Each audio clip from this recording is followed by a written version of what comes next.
Nuevamente con ustedes, los saludo en el nombre del Señor, deseando que estas mis memorias en alguna forma puedan ser palabras que bendigan y ayuden a quienes puedan estar pasando por dificultades y problemas. Es mi deseo sincero que a través de este programa ustedes puedan ser bendecidos.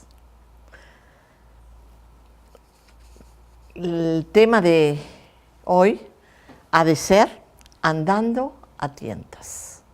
Eso fue lo que nos pasó en una oportunidad. Quiero contarles.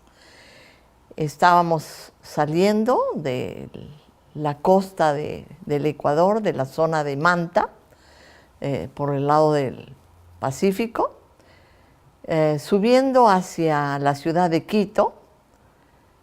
Y recuerdo que a mitad de camino, más o menos, en Santo Domingo de los Colorados, nos quedamos a la hora del mediodía porque una familia amiga nos había invitado para almorzar. Así que hicimos un alto allí y nos quedamos conversando. Y ustedes saben cómo somos las personas, charlamos y cuando miramos el reloj, las 4 de la tarde. Y había que seguir viaje hasta Quito y nos faltaban algunas horas.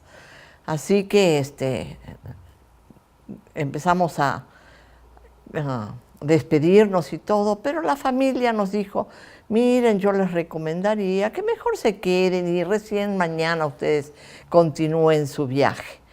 Pero esas cosas que pasan, mi esposo no le gusta pasar la noche fuera de casa, por un lado. Por otro, tenía algunas urgencias, algunos trabajos que hacer en Quito. Así que decidimos, no, vamos a seguir viaje. Así que oramos y nos encomendamos al Señor y seguimos adelante. Y de esa manera, entonces, comenzamos nuestro viaje subiendo a la ciudad de Quito. Cuando salimos, todavía de Santo Domingo de los Colorados, había sol en el horizonte, se vislumbraba un lindo día todavía, pero sorpresa, a medida que fuimos subiendo el cerro, nos dimos cuenta que había algunas nubes bajas. Y a medida que avanzábamos, las nubes se hacían cada vez más densas, más densas, más densas. Llegó el momento en que realmente no veíamos, creo que ni a 5 metros delante nuestro.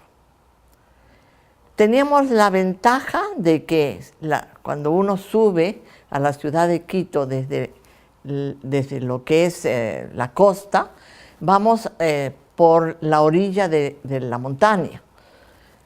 Pero el camino es angosto, es un camino de ida y uno de vuelta. Entonces es un tanto peligroso, no solamente por eso, sino que es camino sinuoso. Cuando hay niebla, el suelo está mojado y entonces se hace resbaloso. Otro peligro más, el no ver si hay carros adelante podría producir un accidente. ¿Qué hacer en circunstancias como estas? Pues algunos quedan parados lo más posible cerca de un espacio libre que haya, pero no encontrábamos nada así. Lo más prudente era seguir camino. Así que mi esposo trataba de ver hacia adelante si había alguna luz que indicara que había un auto cerca. Las leyes de tránsito obligan a que uno tenga, en casos como estos, la luz prendida, y especialmente las que pertenecen, si uno tiene una luz especial para romper lo que son la niebla. Así que hicimos eso, mi esposo prendió las luces, estábamos en marcha, y yo abrí la ventanilla del costado del acompañante y mirando permanentemente hacia el cerro, para poderle indicar a mi esposo a qué distancia estábamos marchando al lado del cerro, para no chocarnos también. Así que les cuento que esa trayectoria era interminable. Más o menos tardamos unas calculo que unas 3 horas y media en una situación como esta, que produce una tensión indecible, que uno no ve nada más que el peligro en diferentes momentos, especialmente cuando hay autos que van cruzando. Además, a pocos metros está la pendiente tremenda, así que peligro no faltaba. Fue hermoso cuando, después de este largo viaje, metro a metro y kilómetro a kilómetro, lo fuimos haciendo, cuando ya la niebla comenzó a ceder, comenzamos a ver con más claridad y ya el corazón parecía que volvía al cuerpo. Llegamos a la ciudad de Quito y recuerdo que nos mirábamos con mi esposo y nos dijimos, nunca más vamos a hacer este tipo de viaje. Aprendimos la lección. Cuando alguien viene y le dice a uno, mire, yo les aconsejo que más vale queden, no viajen, creo que tenemos que aprender a tener oídos para escuchar a la gente que tiene experiencia. Ellos hacían este camino prácticamente todas las semanas y lo conocían perfectamente. Pero creo que por educación simplemente no nos insistieron y nosotros, creyéndonos tal vez inconscientemente, no viendo ese peligro o no conociendo el peligro, fue que decidimos hacer el viaje. Y eso me ha dejado a mí en especial una lección muy grande, que cuando alguien nos dice, mira, no hagas esto o no hagas aquello, ten cuidado con esto, ten cuidado con lo otro, uno tiene que saber prestar oídos, porque la experiencia de otros puede ayudarnos mucho. Cuando Dios nos dice en su palabra que nosotros seamos cuidadosos y atentos a lo que Él nos dice, yo creo que como seres humanos tenemos que aprender a estar alertas y realmente a preocuparnos qué es lo que Dios nos dice en su palabra para tener cuidado de esta vida que Él nos presta. Muchas veces queremos vivir la vida a nuestra manera, queremos vivir la vida a nuestro estilo, como a nosotros nos place, no tomando en cuenta que Dios tiene realmente el diseño exacto para que nosotros vivamos sin tener que pasar por tantos martirios, por tantas dificultades. Quisiera de veras en esta tarde crear la conciencia tal vez en quienes me escuchan, como esta experiencia que trajo a mí tanto, ¿cómo diría? Me despertó a mí a la realidad de que tenemos que tener cuidado con lo que se nos dice, indicarles también de que tenemos que ser atentos a la palabra de Dios para que no tengamos que sufrir consecuencias graves. Recuerdo que en una oportunidad Dios en las Escrituras tuvo que hablar a un personaje, el sobrino de Abraham, a Lot. Y nos cuenta la historia, o nos narra la historia bíblica, que Dios mandó a unos ángeles a hablar con Lot y le dijo lo siguiente: date prisa. Los tomó de la mano a él, a su familia, y les dijo así: date prisa, no mires tras de ti, ni pares en toda esta llanura que vas a recorrer. Escapa por tu vida. ¿Por qué le dijo Dios eso? Porque en los planes de Dios estaba para destruir dos ciudades grandes como Sodoma y Gomorra. Dos ciudades que eran totalmente corruptas y terriblemente dañadas. Y Dios vio que la única manera de hacer algo bueno aún era destruir esta ciudad. Recuerdo que en las Escrituras Abraham le dice, pero Señor, ¿no habrá entre esa gente alguien que por lo menos 50 que se salven? Y Dios le dijo, no. Y no habrá 30, no. Y no habrá 20, no, le dijo Dios. Y no habrá 10. Y ya no se animó a preguntar más. Dios solamente rescató de esa ciudad a la familia de Lot. Y no a toda, porque mientras iban y le dijo que no miraran hacia atrás, su esposa, la esposa de Lot, extrañando o inquieta o como curiosidad de mujer, no sé, miró hacia atrás y allí quedó hecha una estatua de sal. La desobediencia, el no permitir que la palabra de Dios sea obedecida, trae consecuencias sobre nosotros. Y esa fue la consecuencia de Lot. El Salmo 14:2 dice lo siguiente: Jehová miró desde los cielos sobre los hijos de los hombres para ver si había algún entendido que buscara a Dios. ¿Saben una cosa? Dios siempre está mirando desde los cielos y recorriendo esta vastedad, buscando quien tenga interés, quien alce los ojos y busque la presencia de Dios. Pero son tan pocos los que responden realmente al llamado de Dios. Somos tan pocos los que prestamos oído a la voz de Dios. Preferimos aparentemente vivir en las tinieblas, a tientas. Así somos. Nos relata el Evangelio según San Mateo, el capítulo 9, desde el versículo 27 en adelante, el caso de dos ciegos. Dos ciegos que, escuchando que Jesús se acercaba a una de las ciudades, a gran voz comenzaron a clamar pidiendo que les devolviera la vista o que les ayudara a recobrar la visión. Y ¿saben una cosa? Jesús lo hizo. Jesús tocó esos ojos y esos ciegos pudieron ver.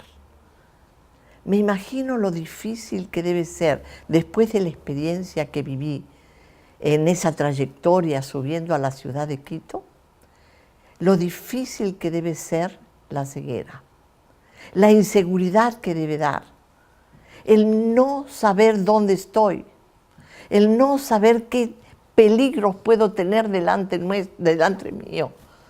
Debe ser terrible. Y eso es la ceguera física. Cuanto más, diría yo, la ceguera espiritual. Estamos en este mundo sin saber a dónde vamos. Estamos aquí por estar. Pero ¿qué me espera en el futuro? ¿Qué pasará después que me muero? Y traigo a colación el testimonio de una joven mujer española de solo 27 años, con una hija de 10 meses, un caso realmente triste. Era un matrimonio, no hacía mucho que se habían casado, felices, muy contentos de la vida.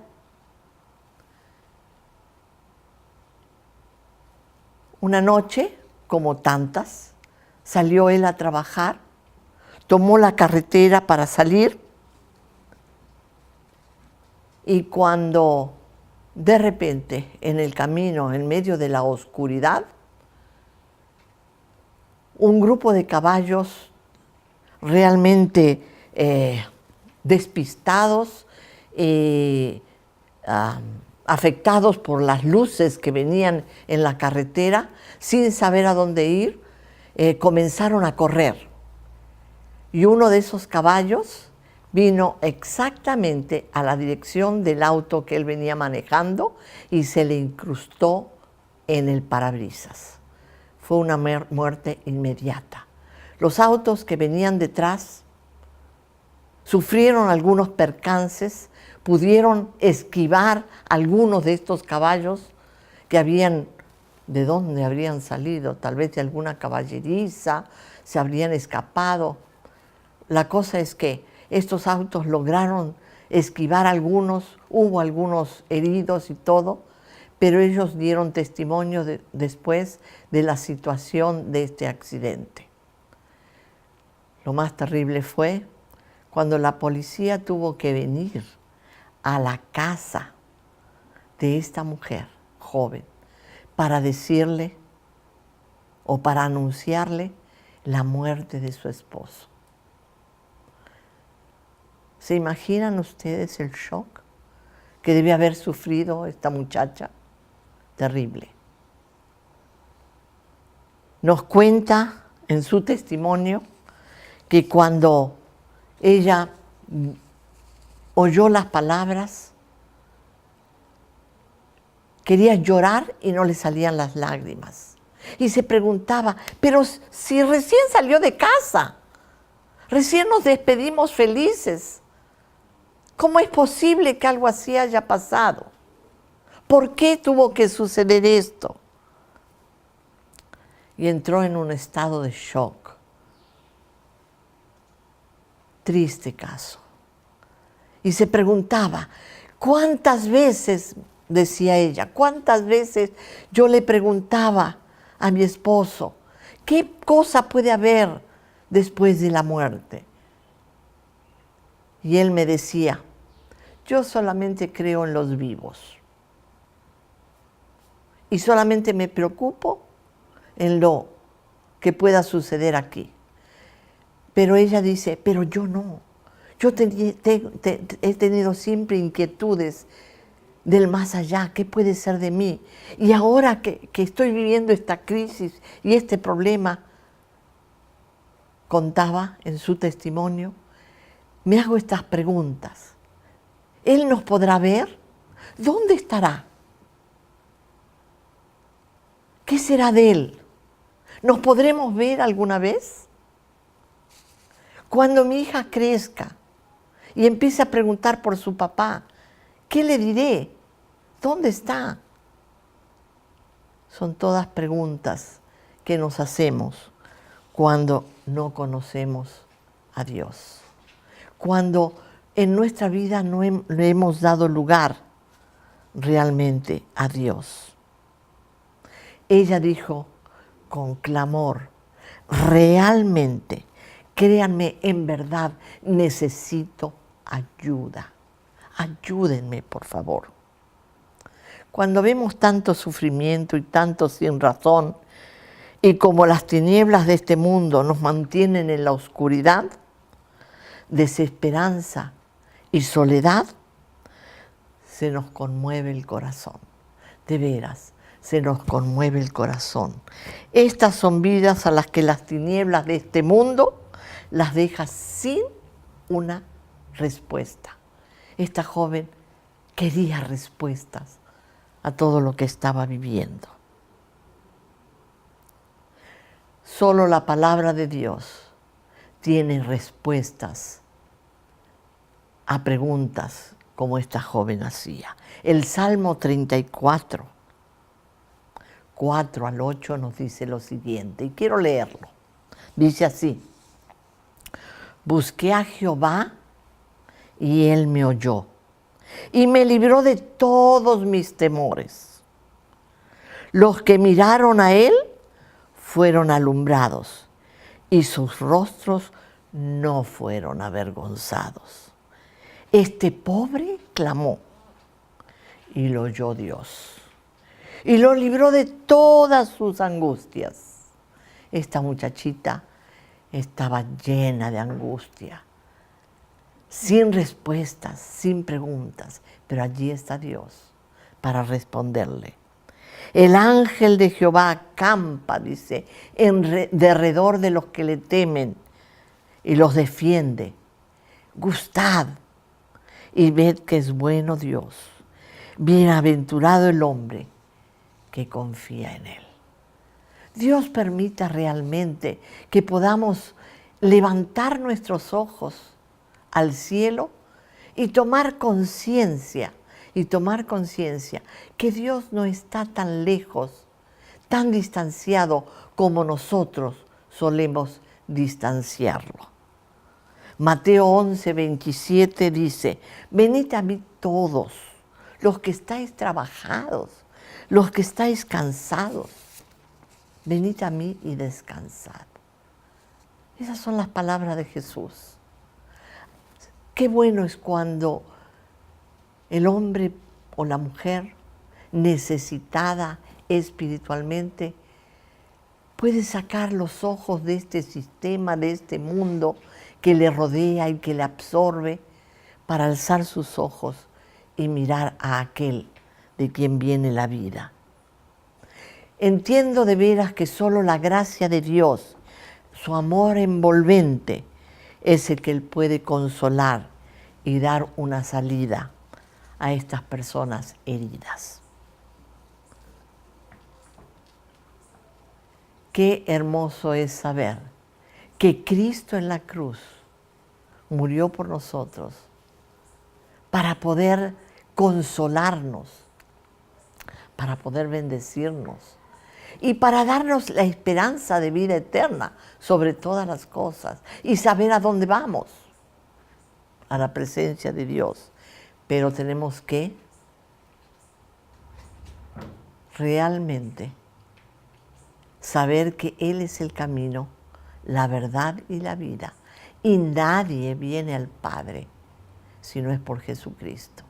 Cuando hacemos o tomamos la decisión de que Cristo entre a morar en nuestra vida, esas heridas, esos dolores, esa angustia, Cristo la va borrando. Así como una herida tiene que ir cicatrizando, así como una herida tiene que ser cuidada para que no se infecte, así la vida de alguien que está herido y lastimado en lo más profundo de su alma, por los diferentes motivos que el mundo la lastima, uno puede recibir de Jesús la bendición de sentir el alivio y ver la sanidad a esas heridas. Amargura, resentimiento, odio, venganza, desprecio, todo eso puede ir borrándose. Falta de perdón, todo eso puede borrarlo la presencia de Cristo en nuestros corazones. Y quiero leer, para terminar, quiero leerles la lectura del Salmo 107, del 1 al 9, que dice así: Dios libra de la aflicción.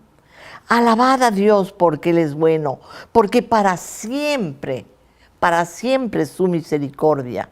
Díganlo los redimidos de Jehová, los que ha redimido del poder del enemigo y los ha congregado de las tierras del oriente, del occidente y del norte y del sur. Anduvieron perdidos por el desierto, por la soledad sin camino, sin hallar ciudad en donde vivir. Hambrientos, sedientos, su alma desfallecía en ellos. Entonces clamaron a Dios en su angustia y los libró de sus aflicciones. Los dirigió por el camino derecho para que llegaran a la ciudad habitable. Alaben la misericordia de Dios y sus maravillas para con los hijos de los hombres, porque sacia al alma menesterosa y llena de bien al alma hambrienta. Eso hace Dios con aquel que puede elevar sus ojos y mirarlo a Él. Yo soy, dice, la luz del mundo. el que me sigue, no cualquiera, el que me sigue no andará en tinieblas, sino que tendrá la luz de la vida. Quiera Dios de veras que podamos salir de las tinieblas de este mundo encontrando la luz que hay en Jesucristo. Eso es lo que Él desea para usted. De veras, mi sincero deseo, amiga, amigo, es que Dios le bendiga.